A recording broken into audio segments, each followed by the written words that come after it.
एक बार की बात है, महाराज कृष्णदेव राय के राज्य विजयनगर में बहुत भयानक बाढ़ आई।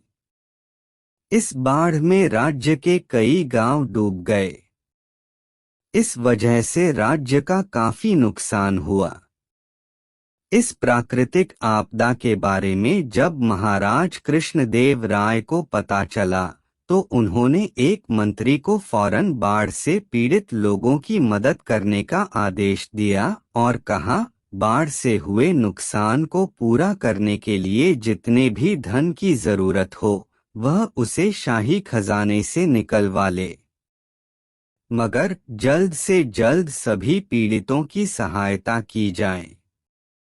साथ ही कृष्णदेव ने मंत्री से बाढ़ की वजह से टूटे पुल, सड़क और लोगों के घरों की मरम्मत कराने को भी कहा। महाराज का आदेश पाकर मंत्री ने शाही खजाने से ढेर सारा धन निकाला और लंबे समय के लिए गायब हो गया। काफी समय तक मंत्री के दिखाई न देने पर महाराज और अन्य दरबारियों को लगा कि मंत्री बाढ़ पीड़ितों की मदद करने में जुटा होगा। इस वजह से वह इतने दिन से दिखाई नहीं दिया। मगर तेनालीराम को मंत्री का लंबे समय तक गायब होना हजम नहीं हुआ। इसलिए तेनालीराम ने मंत्री के गायब होने की असल हकीकत जानने का मन बनाया। इसके बाद से तेनालीराम रोज की तरह दिन में दरबार पहुंचता और रात को राज्य में शामिल सभी गांवों में घूमकर किए गए राहत कार्य का मुआयना करता। कुछ हफ्तों के बाद एक दिन मंत्री जी दरबार में हाजिर हुए और गांव में किए गए अपने काम को महाराज कृष्णदेव के सामने बढ़ा-चढ़ा बताने लगे। यह सब सुनकर महाराज और दरबार में मौजूद अन्य मंत्री बहुत खुश हुए। सभी ने मंत्री के काम की काफी प्रशंसा की। वहीं तेनालीराम ने भी सभी के सुर में सुर मिलाते हुए मंत्री की प्रशंसा कर दी। कुछ देर बाद जब दरबार का कार्य खत्म हुआ, सभी दरबारी अपने अपने घर चले गए, लेकिन तेनालीराम वहीं अपनी जगह पर बिल्कुल शांत बैठा रहा। तेनालीराम को इस स्थिति में देख महाराज कृष्णदेव ने पूछा, तेनालीराम तुम घर क्यों नहीं गए, क्या बात है? इस पर तेनालीराम बोला, महाराज मंत्री ने राज्य में जो राहत और बचाव कार्य किया वह अपनी जगह है, लेकिन यदि आप प्रजा से मिलेंगे तो उन्हें इससे ज्यादा खुशी होगी। तेनालीराम की यह बात महाराज को पसंद आई। उन्होंने अगले दिन ही तेनालीराम के साथ बाढ़ प्रभावित क्षेत्रों का दौरा करने का फैसला किया। अगले दिन सुबह होते ही महाराज और तेनालीराम बाढ़ प्रभावित क्षेत्रों का दौरा करने के लिए तैयार हो गए। दोनों ने अपने अपने घोड़े की सवारी की और आगे बढ़ने लगे। कुछ दूरी पर महाराज रुक गए और चौंककर तेनालीराम से पूछा, ये शाही बाग में लगे सुंदर पेड़ और फलदार वृक्ष कहाँ गए? तेनाली ने कटाक्ष करते हुए कहा, हो सकता है महाराज यह पेड़ बाढ़ के साथ बह गए हो। तेनालीराम की यह बात सुनकर महाराज खामोश हो गए और आगे बढ़ने का इशारा किया।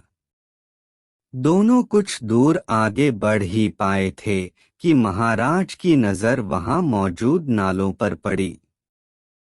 नालों पर मंत्री जी को पुल बनवाने को कहा गया था, लेकिन वहां पुल की जगह पेड़ों के तने डाले गए थे। महाराज समझ गए कि मंत्री ने शाही बागों के वृक्षों के तनों को नालों पर डलवा दिया है। तभी तेनालीराम ने चुटकी ली और बोला, महाराज हो सकता है कि बाढ़ के कारण पेड़ के तने यहाँ आ गए और अटक गए। मंत्री जी जिस पुल के निर्माण की बात कर रहे थे वह आगे होगा। इस पर भी महाराज कुछ नहीं बोले और आगे बढ़कर एक गांव में पहुंचे। गांव में चारों ओर बाढ़ का पानी भरा हुआ था। वहां मौजूद लोग बाढ़ के कारण बेहाल थे। कुछ लोगों जान बचाने के लिए अपने घरों पर पड़ी खपरेल पर चढ़े हुए थे, तो कुछ पेड़ों पर रह रहे थे। यह नजारा देख तेनालीराम बोला, देखिए महाराज, मंत्री ने इन लोगों को पेड़ों और घर की छतों पर चढ़ा दिया है ताकि भविष्य में भी इन्हें बाढ़ से कोई नुकसान न पहुंचे। अब महाराज कृष्णदेव राय के सब्र का बांध टूट गया और वह गुस्सा से तिलमिला उठे। बिना देर किए वह वापस अपने महल आए और उस मंत्री को दरबार में हाजिर होने का संदेश भिजवा दिया। मंत्री डरते डरते दरबार पहुंचा। उसे देख महाराज का गुस्सा फूट पड़ा।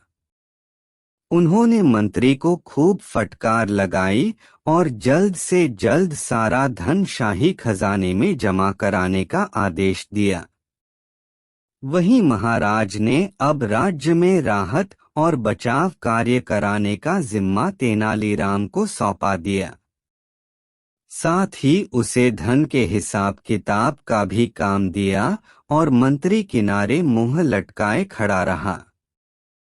कहानी से सीख।